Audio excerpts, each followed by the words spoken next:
सच्चिदानंद भगवान की जय। धर्म की जय हो, धर्म की जय हो, अधर्म का नाश हो, प्राणियों में सद्भाव हो, विश्व का कल्याण हो, गौ माता की जय हो, गंगा माता की जय हो, गुरुदेव भगवान की जय हो। हर हर महादेव, हर हर महादेव,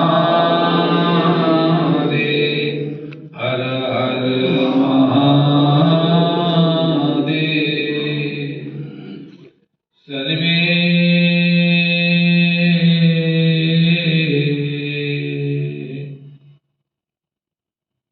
भवन्तु सुखिनः,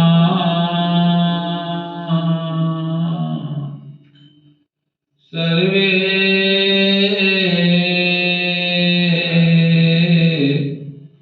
सन्तु निरामयाः,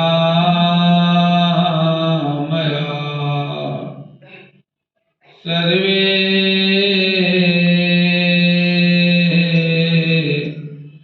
भद्राणि पश्यन्तु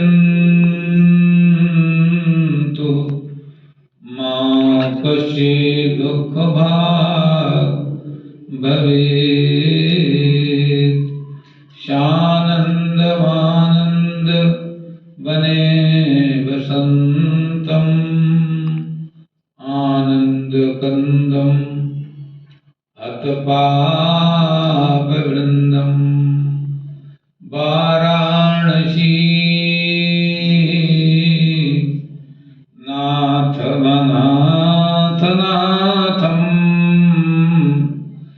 श्रीविश्वनाथम् शरणं प्रपद्ये।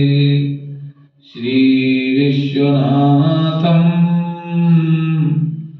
शरणं प्रपद्ये। भज गोविंद गोविंद गोपाला, भज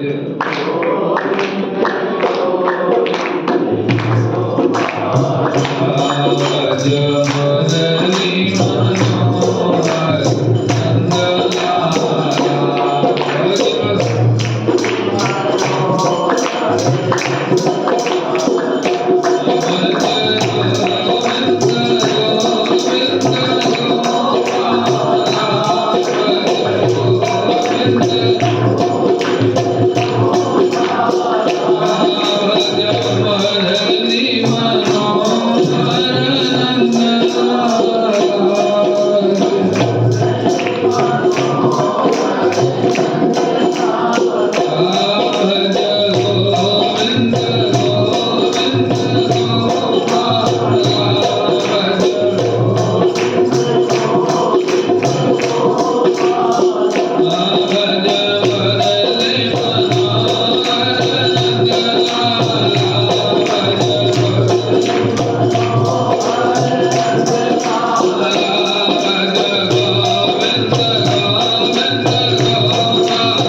परम आदरणीय अनंत श्री विभूषण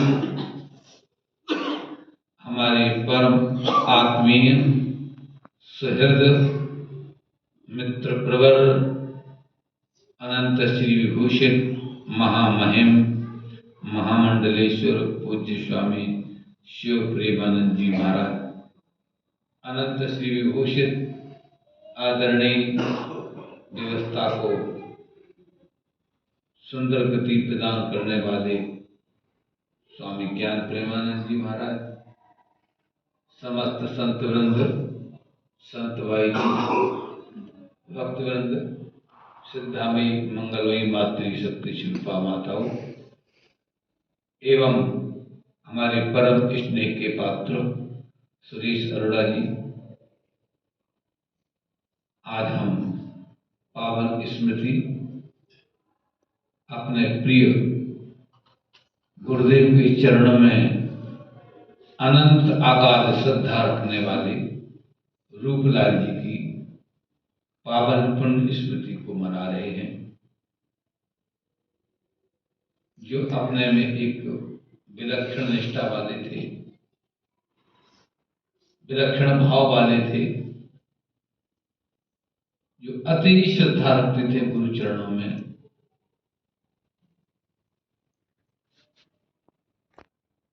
व्यक्ति का रूप स्वरूप निष्ठा अनन्य होती है, तो वो इसी प्रकार के थे। उनकी जो विशेषताएं हैं वो परिवार में दिखती है। व्यक्ति जैसा होता है, अपने गुणों को परिवार में छोड़ जाता है, उनके जाने के पश्चात भी उनका संपूर्ण परिवार उन्हीं के गुणों को धारण करके उन निष्ठाओं को लेकर के महाराज श्री जी जुड़े हुए हैं। और एक बहुत बड़ी बात है कि परंपरा से जुड़ा रहना चाहिए। परंपरा जीवन है, प्राण है। विचार करो, ये गंगा कब से बहती है? आप कितने वर्षों से देख रहे हो, सदियों से देख रहे हैं, ये गंगा बहती है। निश्चित है, हम एक गोता मारते हैं, ऊपर आते हैं तो पहले वाला जल नहीं होता है, फिर गोता मारा तो वो जल नहीं है। हम आज नहाए थे, पिछले बार नहाए, वो जल नहीं है। जल वो नहीं है, पर उसकी गति में कोई अवरोध नहीं है। तो निश्चित वो क्या चल रही है? एक धारा चल रही है, एक प्रवाह चल रहा है, एक परंपरा चल रही है। तो जैसे गंगा की गति रुकी नहीं, वो जल नहीं है, लेकिन धारा ज्यों की त्यों बनी हुई है, ज्यों की त्यों बनी हुई है। मैं कहना केवल इतना ही चाहता हूं कि रूपलाल जी चले गए, लेकिन उनके परिवार वाले महाराज श्री के चरणों में निरंतर उसी तरह से जुड़े हुए हैं। ईश्वर से ऐसा ही चाहता हूं कि निरंतर ये परिवार इसी रूप में जुड़ा रहे, लगा रहे। और जो होता कब है? उनकी कृपा के अनुसार। एक जगह लिखा है कि सद्गुरु की महिमा अनंत, सद्गुरु की महिमा अनंत,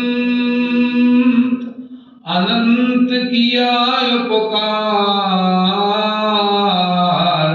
लोचन अनंत उघाड़िया, अनंत दिखावनहार। ये सब बातें तभी बनती हैं जब निष्ठा होती है। सद्गुरु की महिमा अनंत, इधर से हमारी निष्ठा बनती है, उधर से उसका प्रेम होता है। हम बाल्टी को रस्सी में बांधते हैं, कुआं में डालते हैं, उधर से हमको जल मिलता है। तो प्रयास दोनों तरफ से है कि नहीं है?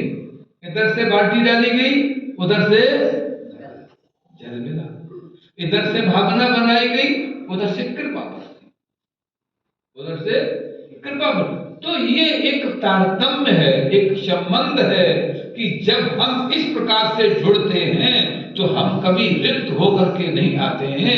तो गुरुओं का दरबार तो ऐसा दरबार होता है जहां जुड़ जाओ तो हम कभी रिक्त खाली नहीं आते हैं। वो भावना है। ये क्या है? भावना है।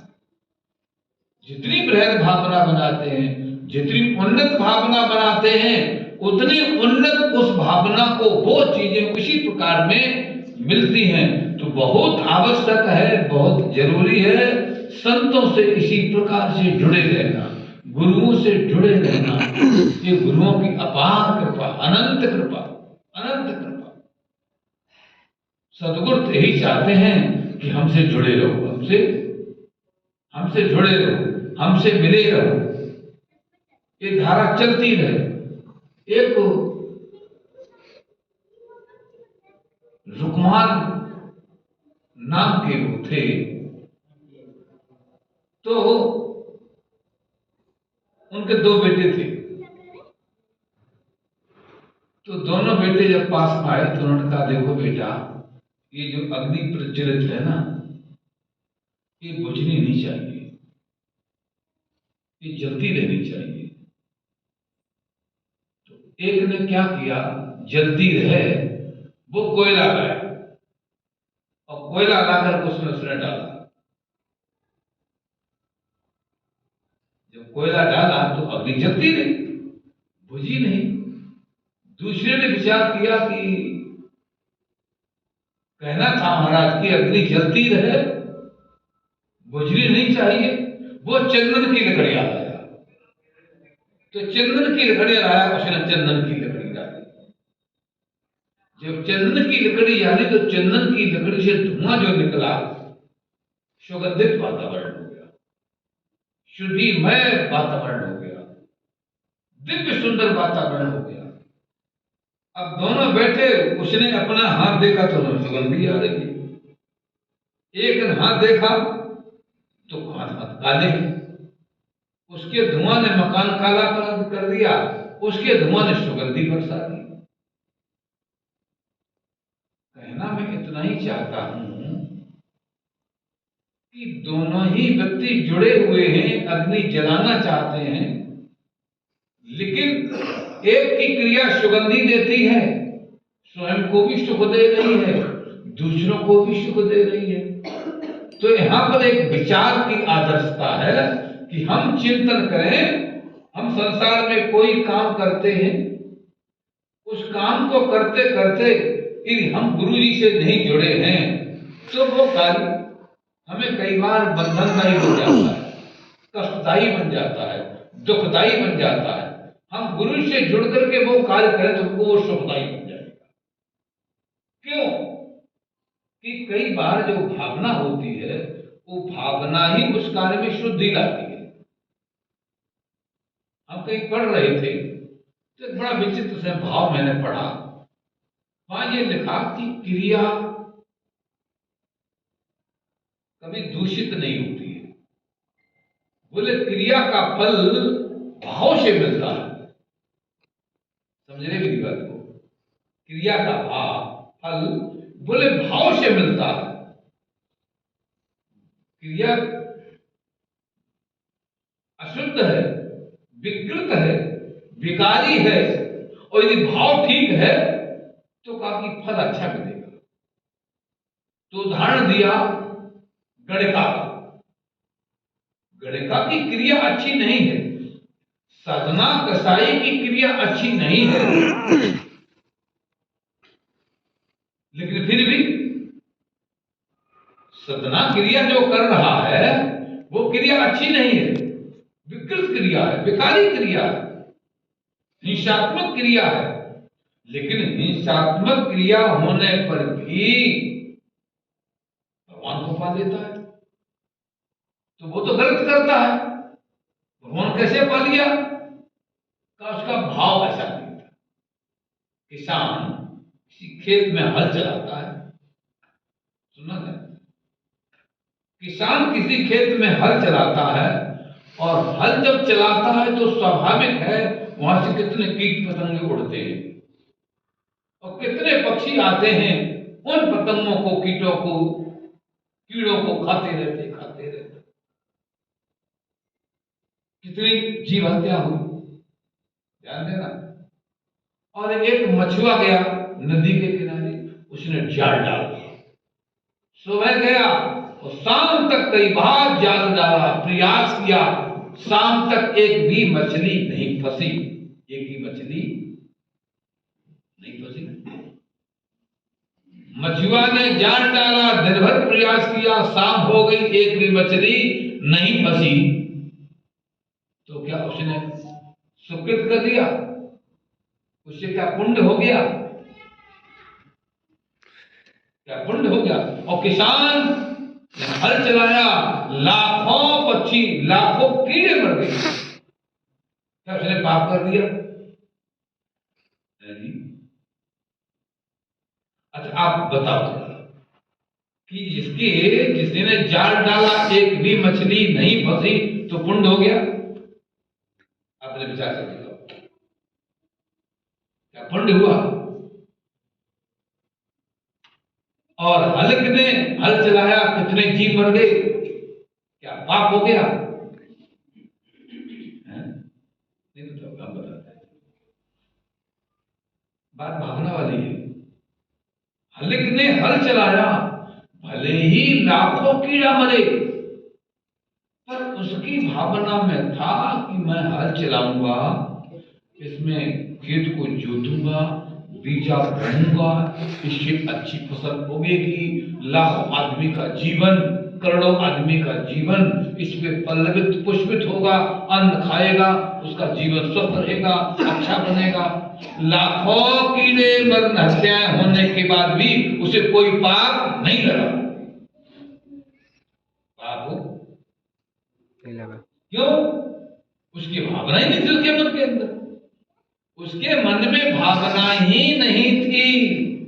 और जो मछली मारने वाला मछुआ था, हर पल सोचता था अब की बात जरूर फंसेगी, अब की बात 10-20 तो आ ही जाएंगी, इस जाल में तो 100-50 जरूर आ जाएंगी। हर बार में वो 50 मछली मारता था। किस स्तर पर? भावना के स्तर। किस स्तर पर? भावना के स्तर पर। तो एक भी मछली न मरने पर भी, न फंसने पर भी पाप होता था। क्या होता था? क्या होता था? पाप होता था। हर बार वो पाप करता था। और किसान लाखों को मारते हुए भी एक बार भी उसके मन में नहीं आया कि मैं पाप कर रहा हूं। मैं क्या समझू? तो क्रिया से नहीं, बल्कि भावना से, बल्कि भावना से। तो भावना बहुत ऊंची है। भावना हमारे शास्त्रों में, हिंदू सनातन धर्म में मानसिक पाप को पाप नहीं कहा गया है और मानसिक पुण्य को पुण्य कह दिया गया है। तो हमारा ऐसा शास्त्र है, ऐसा दर्शन है। तो यहाँ पर तो वो मन में गलत सोच रहा है तो उसको ऐसा पढ़, तो हमारा भाव उत्कृष्ट होना चाहिए। तात्पर्य इतना ही है। तो मैं कहना इतना ही चाहता हूं कि रूपलाल जी का जो भाव था, जीवन भर वो गुरु चरणों से जुड़ा रहा, गुरु महाराज से जुड़ा रहा। उसकी जीवन की, उनके जीवन की जो भी क्रियाएं थी, सब वो भजन रहा, सब वो साधना रहा, सब वो उपासना रहा। कई बार हम देखते हैं, कई बार हम सुनते हैं, हमारे सामने आता है। आप लोग गुरु दरबार में आते हो ना, जो भी सेवा करते हो, मन प्रफुल्लित होता है, हर्षित होता है। क्या बात, गुरु दरबार की सेवा कर दी, गुरु दरबार की माता लंगर में रोटियां बना देती, गुरु दरबार की सेवा हो गई। झाड़ू मार दिया, गुरु दरबार की सेवा हो गई। अब आप गुरुद्वारों में देखो, ज्ञानी जैल सिंह भी वहां जूता साफ किया है। क्या किया है? भले उसको प्रतिबंधित होकर जूता साफ करना पड़ा, पर वो भी साफ किया। पर उसने भी खुशी मनाई, चलो ठीक है, वैसे ऐसी ही सेवा तो मैंने की, गुरु दरबार की सेवा तो मैंने। तो वहां गुरुद्वारों में देखो लोग अच्छे अच्छे परिवार की माताएं वहां जूतियां साफ करती हैं, झाड़ू करती हैं, पोछा करती हैं, लंगर में सब कुछ करती हैं और बड़ा खुश होती हैं। बड़ा भागवत में भी इस बात को उद्धृत किया गया है कि या दो हने वहन ने मथनो पलेप और क्षण मार्जना दो। या दोहने गोपियां गायों को धोती हैं और धोने के बाद में गिलास में दूध रख करके तुलसी पत्र रख करके भगवान को दिखा देती हैं, उठा खुद पी जाती है। खुश होती हैं कि मैंने भगवान को भोग लगा दिया भगवान को। और भगवान ने कहा वाह, भगवान ने सोचा बहुत गोपी ने प्यारा दूध भोग लगाया। मथनों पले को दही का मंथन किया और मंथन करके बढ़िया सी कटोरी में उन्होंने मक्खन रखा, भगवान को भोग लगाया और खुद खा गए। मथनों पले प्रेम खेंग नाग हृदय, बढ़िया सा बिस्तर लगाया भगवान को। हम लोग मंदिर में बिस्तर लगाते हैं। क्षण मार्जनादु, मार्जनी बोलते झाड़ू को, झाड़ू लगाते हैं। तो माने झाड़ू लगाने का भी पुण्य, बिस्तर लगाने का भी पुण्य, गाय धोने का भी पुण्य, दही बिलोने का भी पुण्य। भागवत कह रही है कि हमारी सब क्रिया भजन बन गई। क्या बन गई? भक्ति बन गई, उपासना बन गई।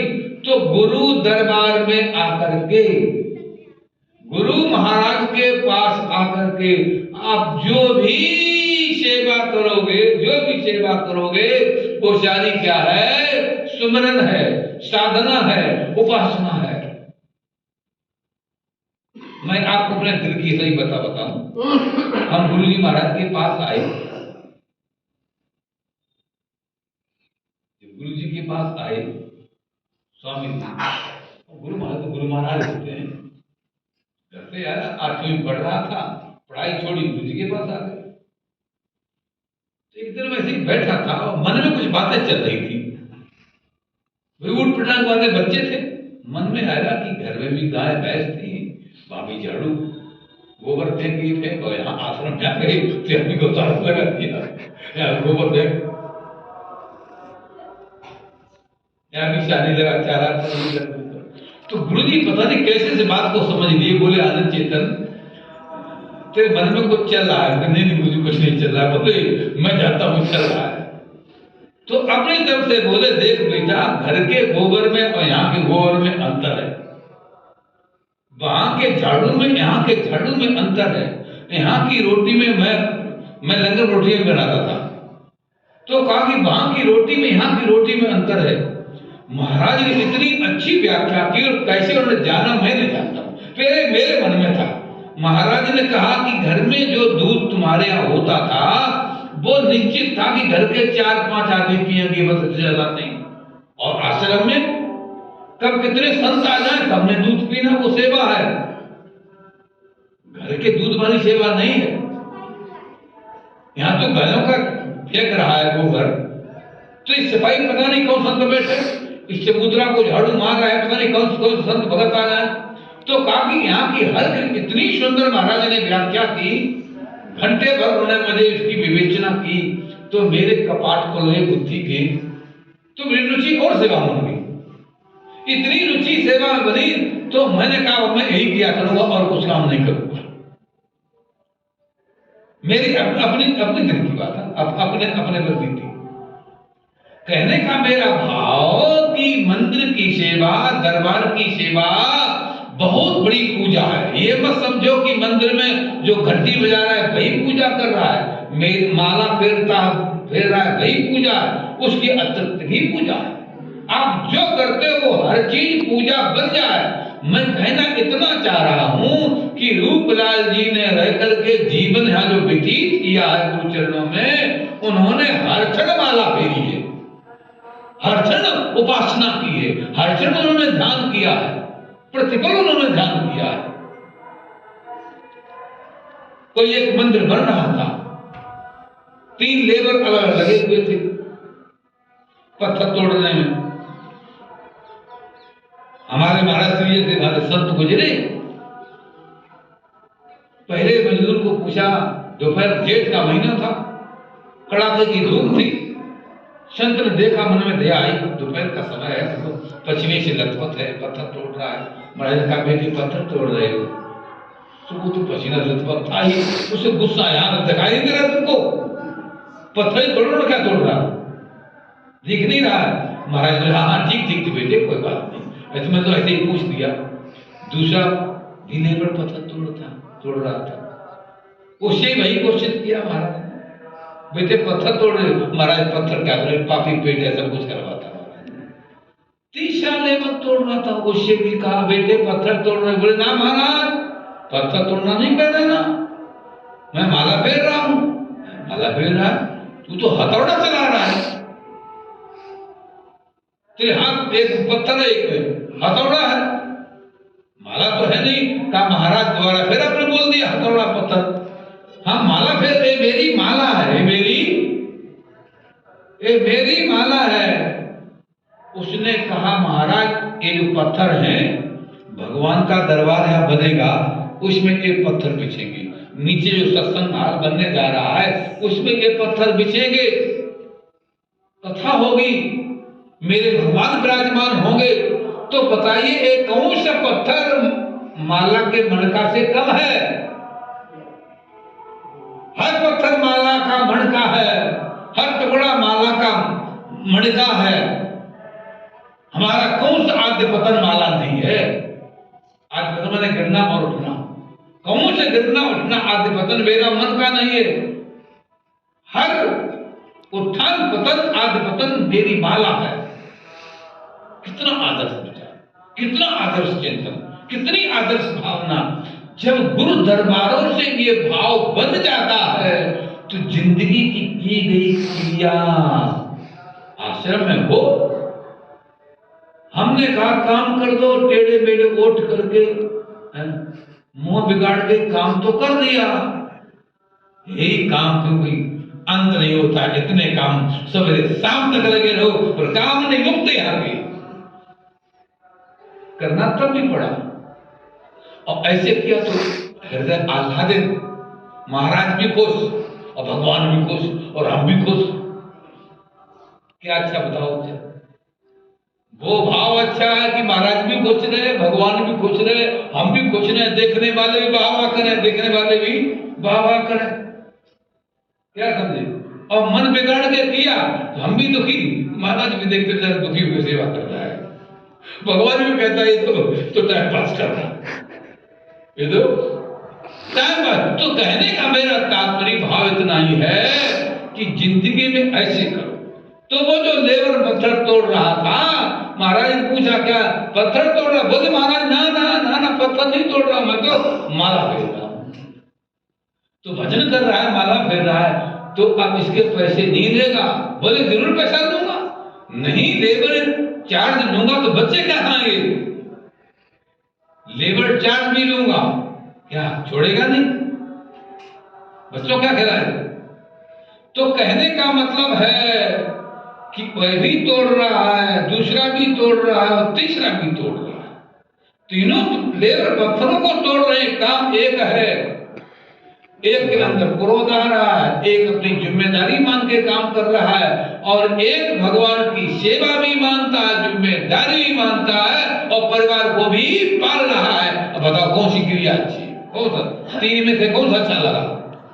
तीसरे वाला अच्छा। लास्ट वाले बन जाओ, लास्ट वाले। हमारे रूपलाल जी लास्ट वाले के हैं। सुरेश जी आप सब लास्ट वाले, क्या समझे? आप सब लास्ट वाले हो और लास्ट बन के रहोगे, आनंद पाओगे, गुरुओं के दिल दिमाग में छा जाओगे, ऊपर परमात्मा खुश रहेगा कि मेरे दरबार में अच्छे लोग आए हैं। तो ये भावना रखो, बढ़िया भाव है, बढ़िया विचार है। तो रूपलाल जी इन धारणाओं